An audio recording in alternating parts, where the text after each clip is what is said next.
What's up guys, Eagle here from ProNDC. Welcome to another ESO build video. In today's video I want to focus on the Stamina Dragonknight PVE build for the Wolfhunter DLC. I did not release a build for the Summerset chapter, so if you want to know how to play the Stamina Dragonknight, stay tuned.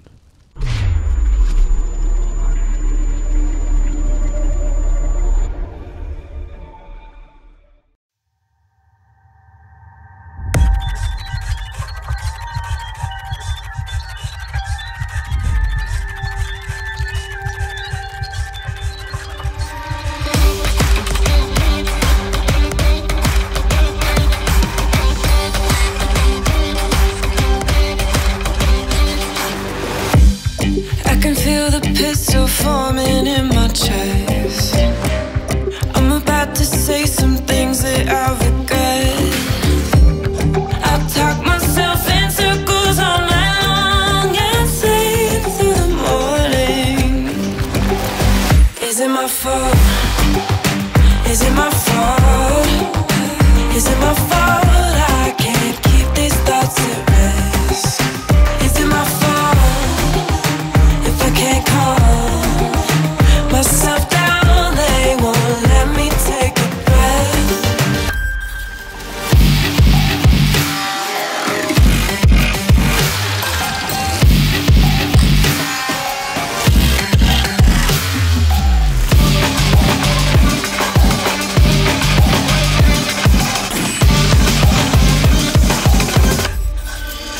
Is it my fault?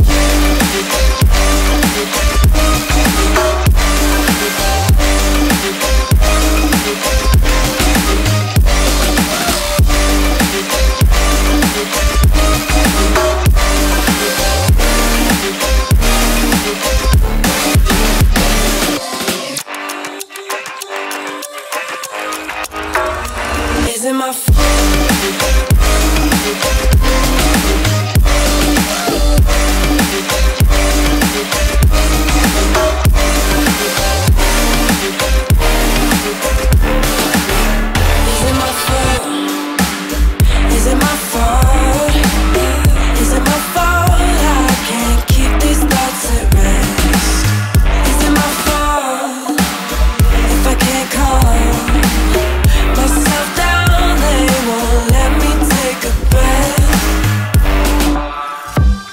Keep counting change to buy myself some time to sort through my neoplastic mind.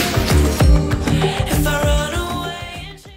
So that was the DPS test on the 6 skeleton, of course with major fracture and with minor brutality. Still above 50k DPS, very solid and definitely a lot of fun to play. Light attack rotation, which is really nice. You can also play a heavy attack rotation, but from what I've tested, the heavy attack rotation resulted in less overall DPS and is by far less fun. I personally prefer the light attack rotation playstyle, especially on the Dragonknight. It's really a lot of fun. But yeah, let's get to the stats now. So I currently am a red guard on the Dragonknight. I'm here on the PTS. That's why the vampire skill line is a little bit buggy. Here I am currently a werewolf, so ideally you'd also want to be a vampire for the additional recovery. I have all my points in the stamina and I wear 7 pieces of medium armor. As you can see, my HP are a little bit low, below 16k actually, so you want to put like a point or two into health to boost that to the regular value. I personally prefer to go with attribute points to adjust the health, not heavy armor pieces or enchantments, because if we go with the heavy armor piece, we will lose cost reduction, we will lose recovery, and in the end we will end up with less sustain. So that's actually not what we want. That's why I go with some medium. Like we would also lose crit, and this build the crit chance is not that high, so we want to have as much crit as possible to get the most out of the build. For me personally, 15.9k is fine. It's just like 230 HP below the other stem classes. However, I'm using the Artaeum takeaway broth. This is the gold food from the Summerset chapter. Might be a little bit too expensive for you, so you will probably go with the dubious Cameron Throne. You'll end up with like 15.7k HP on the stem decay if you are a red guard. which might be a little bit too low, so you want to put like 3-4 attribute points into health and the rest into stamina, of course. Redguard for me personally the best race because it gives you 10% more max stam, 9% more recovery, and also restores stamina with melee attacks, which is fine. But you can also be a Khajiit for more extra crit chance, which is also good for DPS, or an Orc with the extra HP, or an Imperial also works. Then of course Nord and Wood Elf, but Redguard and Khajiit are the ones that I recommend. My personal favorite, of course, Redguard. We have the Lovermunder Stone with 7 pieces in Divines. We get 4196 penetration, which is really important due to the changes to Night Mother's Gaze and Thunderflame that were made with the Summerset chapter. And yeah, you can see the stats for yourself. That's pretty much it. So let's hop onto gear. Gear-wise, we are running, of course, for maximum single target DPS, the Reliquin set. I currently have the perfected version, which you can get from Cloud Rest on Veteran difficulty. All Divines, all Stamina Enchanted, of course, and we get a lot of crit from it. We get Minor Slayer, Max Stamina from the perfected version, and then, of course, the 5-piece bonus, the Harmful Winds, that stack up to 20 times. They deal a lot of DPS. This is really, really nice. However, in fights where we have multiple targets or in trash fights, Reliquin is not the set that we want to use. We have different options, of course. Like if you do not even get the perfected version, you can just use the normal version, which is easily farmable in normal Cloud Rest. You can just kill the side bosses. You don't even have to kill the main boss, and it deals just a tiny bit less DPS compared to the perfected Reliquin set. On top of that, these Harmful Winds also count as melee damage, so that's actually pretty nice for a monster set and for the other set that we're using, which is the Ravager set, but I will get to that in a second. So you could replace the Reliquin set with, for example, Vicious Ophidian.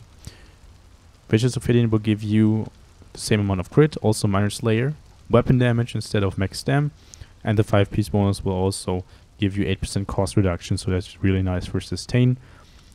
Other options would be, for example, Twice-Winged Serpent. You'd then have to switch the Munderstone to the Warrior, because then you'd have a little bit too much penetration. So a Twice-Winged Serpent could compensate lower Munderstone, but like I said, switch the Munderstone to the Warrior. That would be also a good option. Another option would be, for example, Briarheart or the Hunting's Rage set.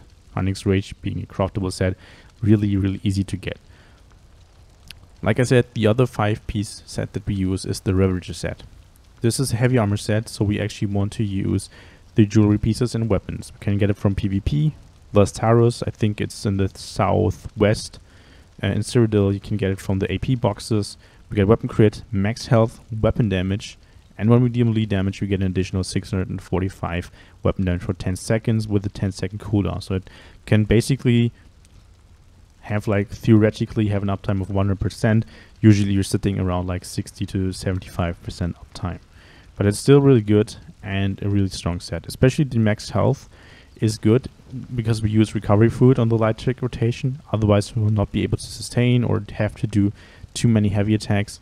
And the extra HP, yeah, is nice. Otherwise we'd be sitting at around like 14.2k HP. And we then have to put like health enchantments on our jewelry, not on a jewelry, I'm sorry, on big pieces, for example, and also very heavy piece to compensate that, which I'm really not a fan of. So Ravage set, really nice, and from what I've tested, that gave me the best results in combination with Reliquin on a light check rotation. We have 3 Bloodthirsty, all weapon damage. However, if you want to play it safe, or if you are in a group that tries to progress in certain raids and you do not get to execute in certain boss fights, you're better off with Infused. You can also make a mixture of Infused and Bloodthirsty, like 2 Bloodthirsty, 1 Infused, or 2 Infused, 1 Bloodthirsty. That also works. 3 Bloodthirsty in proper groups will give you the most DPS, and on the Skeleton you will also end up with the most DPS with 3 Bloodthirsty, definitely. So what you should actually do is get 3 Bloodthirsty pieces and 3 Infused. You can swap around and adjust yourself to the situation or to the trial fight. That would be the best option. If you only have a limited amount of crystals, because you have to trade change it, as I said, it's a heavy armor set, so they are healthy when you buy the stuff. Keep infused. It's just like the safer bet and not that much weaker compared to Bloodthirsty. For the weapons, we have 2 daggers to get the maximum crit chance. We have a Nirnhound dagger with a disease damage glyph on the front bar and an infused dagger with a weapon damage glyph on the off bar. They fixed the infused bug, so infused on dual wield will not reduce the cooldown of the other hand. So the disease damage glyph only deals around like 700-800 DPS. It's not a lot, but it's still fine, because the poison glyph moved to the back bar. We now have an infused Maelstrom bow with a poison damage glyph on the back bar for basically all fights, unless we fight an undead or Daedric boss. In that case, we use an infused Maelstrom bow with a prismatic enchantment. However, you will actually want to have a 3rd Ravager dagger with a Nirnhound with a poison damage glyph if you play with a prismatic glyph. So poison damage is a bit stronger compared to disease damage, not just because you have the infused trait, but the poison status effect deals damage over time effect, which hits for around like 4 or 5k as a maximum hit, which is pretty strong, and it deals around like 900 to 1k DPS. That's the difference between disease and poison damage. So disease will apply heal debuff, which you can rarely make use of in PvE, or barely at all. So disease is a little bit weaker compared to poison when it comes to status effects. Why do we have a poison glyph on the back bar now? Basically, what they changed is how glyphs work. So Endless Hail from the Maelstrom bow, the skill that activates the Maelstrom bow, will keep on activating the poison damage glyph even after your bar swap. So until your hail runs out, it will always proc the poison damage glyph when you're on your dual wield bar. That's how they changed the mechanics. It's like that since the Wolfhunter DLC, and because of that we do not have to run any poisons on the back bar anymore. This is particularly good because we save some money and we do not have to fight with other DDs in our group for the double damage or the double dot poisons. There is a little issue, some people don't know about it, because poisons of the same type, like if multiple people use them, they do not stack or they override each other. So basically when 2 players use the same poisons on the same target, they will just override each other, then they have the 10-second cooldown and you will end up with like 200 or 300 DPS from the poisons, and that's not a lot. So we do not have this issue anymore, as you can use the poison damage glyph on the back bar on the bow, and we're fine. You can also replace the Ravager set with, of course, with Advanced Yukita, but you will have a lot less HP. I recommend the Yukita set if you want to play the heavy attack rotation. However, this build here focuses solely on the light attack rotation. As a monster set, we currently use Selene because it synergizes really well with the Reliquant set, and these harmful winds count as melee damage, so they can proc Selene quite a lot. So much that it makes it one of the best monster set choices. The only other monster set that will be a little bit better in specific fights is the Veladreth set. So we have 3 disease spores that can hit the target, but only if the hitbox of the target is extremely big. For example, on the Rakotu, Valariel, the Assembly General, and the Foundation Stone Atronach. So if the 3 disease spores can hit the target, Veladreth will be a bit stronger compared to Selene's. Like Veladreth can do up to like 5 to 5.5k DPS, and Selene's will probably be around 2.5 to 3k DPS single target, depending on the amount of procs that you can get. But yeah, that's pretty much it for the gear. If you have any further questions about gear combinations, feel free to ask me in the comments section. Like if you want to know if your setup can work on the StanDK, just ask me and I will be glad to answer your questions there. Let's get into skills. So now we are having a look at the dual wield bar, at the skills that I have on this bar. I've tried out different things. I actually had a build ready for the Summerset chapter, however the PTS was down for a couple weeks, so I didn't want to upload a StemDK build for just like that you can just like play 1 month, because I wasn't sure about the changes that will be introduced with Wolfhunter. So what I actually played last patch, I had Noxious Breath instead of the Expert Hunter here, but I figured out that Crushing Weapon actually deals less DPS compared to the other skill that I use, which is Flying Blade. So Flying Blade, even though the tooltip of 8k is lower compared to Crushing Weapon with 8.5k, Flying Blade was stronger in single target because of the Slaughter passive. With an Execute we got an additional 20%, which made the skill stronger compared to Crushing Weapon. People will probably then say, okay, for Crushing Weapon, the Psychic Order skill, we have the spell passive that should be able to compensate the extra damage that you get from Flying Blade.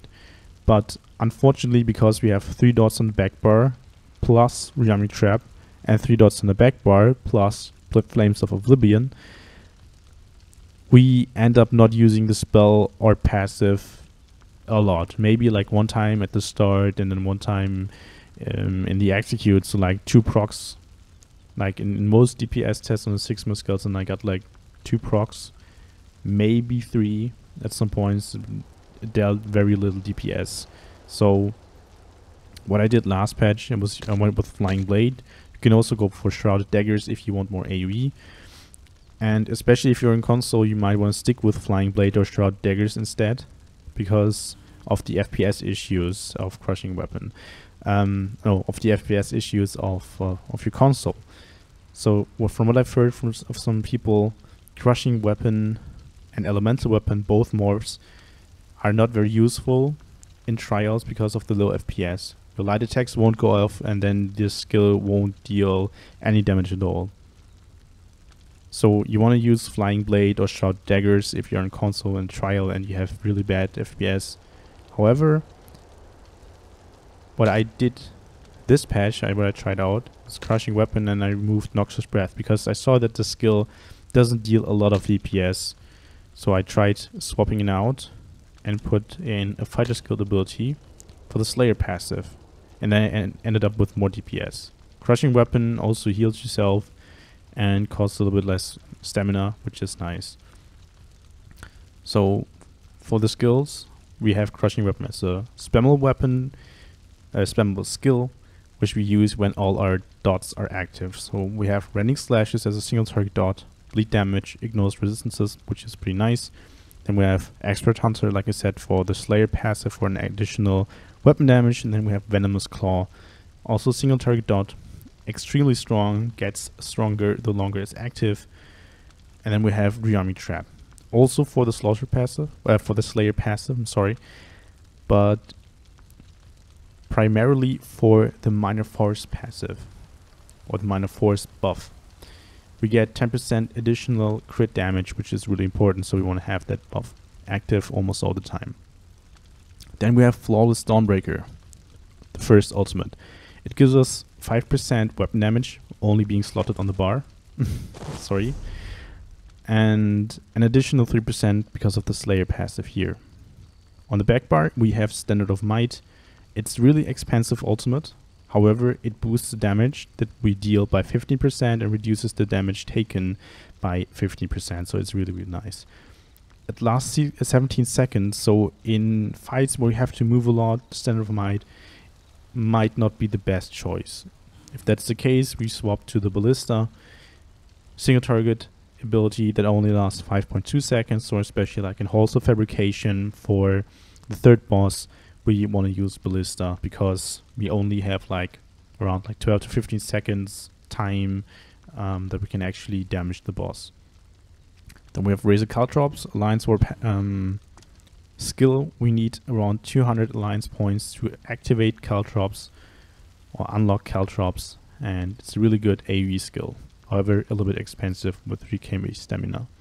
Then we have Flames of Oblivion. So this skill can hit 4 times. It will deal damage every 5 seconds. So it deals damage when you cast it. Then after 5, after 10 and after 15 seconds. We try to not recast it every time we are on the back bar, because you would waste one damage tick of it. So, and you would spend more time on the back bar if you cast it every time. So if you are on console, you cannot track the Flames of Oblivion. What you want to do is recast it every second rotation. That should actually make it work. What I do on PC is I recast it whenever it runs out. It makes it a little bit easier. Then I have silver shards on the back bar. Well, that gives also additional weapon damage from the Slayer passive. However, really important, skill tracker, your fighter skill abilities deal an additional 20% damage to Undead Daedra and Werewolves. So in fights like the first boss of the Ethereal Archive, the Lightning Storm Atro or Rakat, when you are ranged, I do light attacks on the bow. So I weave light attacks on the bow and use silver shards. Silver shards is a little bit stronger compared to crushing weapon, which should be an option on the back bar. But these are the only two fights where I actually have to stay ranged in some occasions, and yeah, where I still want to do light attacks and use the skill, not to lose my Reliquant stacks. This is really important. Crushing weapon will only give you an additional shield when you block. Silver shards will give you an additional 3% weapon damage. So that's really important. But this is more of a flex spot, so you can also, for example, put in Resolving Vigor or use another fighter skill ability, for example, a Circle of Protection. That's up to you. Then we have Poison Injection, single target damage over time effect, really strong in execute, and then Endless Hail, which activates the Maelstrom Bow and the poison damage glyph. And yeah, that's pretty much it for skills. Let's have a look at champion points. So for the green and for the red CP tree, I usually adjust them to the content that I play. Normally in the green CP tree in the middle for the lover, I keep it that way, but I adjust the points in tower and shadow. And for the red CP tree, I always adjust them to the trial that I play. So just hit the pause button if you want to see the CP distribution. If you want to know if your CP distribution is fine for the content that you're playing, just ask me in the comment section. So here I just have some points into Warlord. I always have 75 into Mooncalf because of the recovery food that I have, and then 49 into Tenacity if I have to do some heavy attacks, so I get back more resources. And then I have the rest into Tumbling and Shadow Ward. On red CP tree, I have 81 Ironclad, 33 Spell Shield, 49 Hardy, 49 Ally Defender, 48 Thick Skinned, and nothing in here. The most important things, however, are the blue CP. So I currently have 23 into Piercing. Mathematically, 16 points should be enough to get to the pen cap. However, you have some downtime on resistance debuffs like Power of the Light, Alcosh and Crusher. Those are the most important ones, and you want to compensate the downtime a little bit, so we put some more points into Piercing. Ultimately, you will over-penetrate a little bit. However, like I said, compensating the downtime of the debuffs is more important than over-penetrating or not over-penetrating, and you will end up with more DPS. Especially in trash fights, the additional penetration will give you more multi-target DPS because you cannot debuff all the targets. And yeah, that's really important because penetration is the most important stat. It will give you more DPS than weapon damage and stamina. Then we have 56 points into Mighty, 48 into Precise Strikes. Our crit chance is not that high, so we do not need that like a lot of CP into Precise Strikes. We have some more dots, so we have 56 into Thaumaturge, 61 into Mastered Arms, and 16 into Physical Weapon Expert. Just make sure you have at least 14 here and 61 here for the Butcher passive. However, if you need some more points into penetration, you can take them out from Physical Weapon Expert and put them into Piercing. But yeah, that's pretty much it for the champion points. Let's go to the target skeleton and show you the skill rotation. So we're on the skeleton now, and the skill rotation is actually relatively simple. So every time you're on your bow bar, like an all stamp class, what you do is light attack, hail, light attack, light attack, hail, light attack, caltrops, light attack, poison injection. However, when my Flames of Oblivion are not active, I put down hail, then Flames of Oblivion, then the caltrops and the poison injection. When they are still active, but they are about to run out, I cast my 3 dots, go to the front bar, apply my first dodge, which is Venomous Claw, because this is stronger, go back to the back bar, and then recast Flames of Oblivion. Then I go back to the front, use Running Slashes again, and fill the remaining time with Crushing Weapon, and then I put down the Rearming Trap before I swap back to my bow bar. Of course, when the ultimate is ready, I use the ultimate.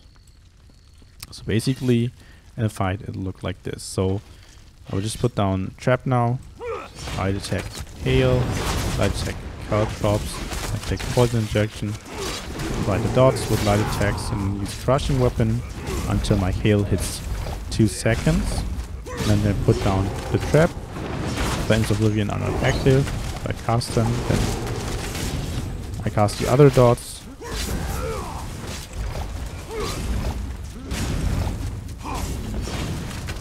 Okay, so my Flames of Oblivion are about to run out, so I go to the front, cast Claw, go back, cast the Flames, and then Running Slashes.